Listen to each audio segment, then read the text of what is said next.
பிதாசுதன் பரிசுத்தாவின் பெயராலே ஆமேன். மரியே வாழ்க. அல்லேலூயா. என் கடவுளே, என் எதிரிகளினின்று என்னை விடுவித்தருளும். என்னை எதிர்த்து எழுவோரிடமிருந்து எனக்கு பாதுகாப்பளித்தருளும். புனித ஆரோக்கிய மாதாவே, எங்களுக்காக வேண்டிக் கொள்ளும். அல்லேலூயா, அல்லேலூயா, அல்லேலூயா. இயேசுவுக்கே புகழ். மரியே வாழ்க. ஆமேன். வாழ்க தாயே, வாழ்க நீயே, வாழ்க வாழியவே. அன்னையே வாழ்க, அமளியே வாழ்க, வாழ்க வாழியவே.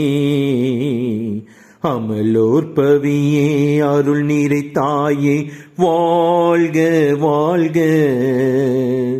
மாசரு கண்ணியே, மாபெரும் தாயே, வாழ்க வாழ்க.